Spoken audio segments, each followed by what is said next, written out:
চাওক ইতিমধ্যে আজি জুবিন গাৰ্গৰ মৃত্যুৰ ঘটনাৰ সৈতে নাম সাঙুৰ খোৱা দুই মূল অভিযুক্ত সিদ্ধাৰ্থ শৰ্মা আৰু শ্যামকানু মহন্তক ইতিমধ্যে গ্ৰেপ্তাৰ কৰি অসমলৈ লৈ অনা হৈছে। ইতিমধ্যে বৰঝাৰ বিমানবন্দৰত উপস্থিত হৈছে আৰু তাৰ পিছতে দেখিবলৈ পোৱা গৈছে যিটো CIDৰ কাৰ্যালয় আছে সেই কাৰ্যালয়ৰ সন্মুখ ভাগত এনেদৰে আচলতে এই মুহূৰ্তত আৰক্ষীৰ নিৰাপত্তাৰক্ষীৰ নিশ্চিত নিৰাপত্তা বেষ্টনী। এই মুহূৰ্তত আমি পৰিৱেশ দেখুৱাব বিচাৰিছোঁ, পোনপটীয়াকৈ দেখুৱাব বিচাৰিছোঁ, সতীৰ্থ ধনজিৎ ৰয়ে দেখুৱাব।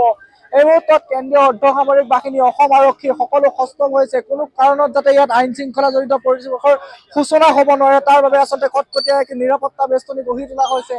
এয়া আমি দেখুৱাইছোঁ CIDৰ কাৰ্যালয়লৈ সোমোৱা যিটো মূল পথ আছে সেই মূল পথটোৰ সন্মুখ ভাগত এনেদৰে আচলতে নিশ্চিদ্ৰ নিৰাপত্তা বেষ্টনী। কোনো কাৰণতে আইন শৃংখলা জড়িত যাতে পৰিৱেশৰ সূচনা হ'ব নোৱাৰে। শ্যামকানু মহন্ত আৰু সিদ্ধাৰ্থ শৰ্মাক গ্ৰেপ্তাৰ কৰি পোনে পোনে CIDৰ কাৰ্যালয়লৈ লৈ অনা হ'ব আৰু তাৰ প্ৰাক মুহূৰ্তত দেখুৱাইছোঁ এনেদৰে আচলতে CIDৰ কাৰ্যালয়ৰ সন্মুখ ভাগত নিশ্চিদ্ৰ নিৰাপত্তা বেষ্টনী। কোনো কাৰণত ইয়াত আইন শৃংখলা জনিত কোনো পৰিৱেশৰ যাতে সূচনা হ'ব নোৱাৰে, কোনেও যাতে আচলতে এই CID কাৰ্যালয়লৈ অনাৰ সময়ত যাতে কোনেও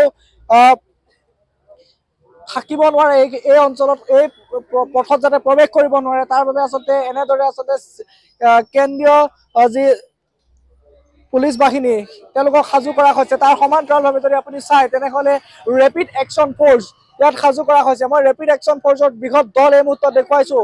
এয়া হৈছে CIDৰ কাৰ্যালয়লৈ সোমোৱা যিটো মূল পথ আছে সেই মূল পথটোৰ সন্মুখ ভাগত এনেদৰে আচলতে নিশ্চিদ্ৰ নিৰাপত্তা বেষ্টনী কেইবাতৰপীয়া ইয়াত নিৰাপত্তাৰ যি ব্যৱস্থা ইয়াত সাজু কৰি তোলা হৈছে। আৰু আমি এই মুহূৰ্তত পোনপটীয়াকৈ দেখুৱাব বিচাৰিছোঁ CIDৰ কাৰ্যালয়ৰ সন্মুখ ভাগৰ পৰা।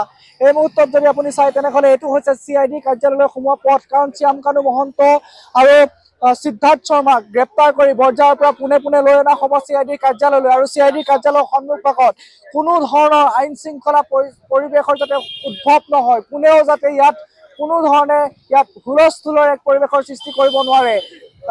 এই দুজন ব্যক্তিক ইয়ালৈ জেৰাৰ বাবে অনা সময়ত যাতে কোনো অপ্ৰীতিকৰ পৰিস্থিতিৰ সৃষ্টি কৰিব নোৱাৰে তাৰ বাবে এই ব্যৱস্থা আমি দেখুৱাইছোঁ। এই পৰিৱেশ এয়া হৈছে অসম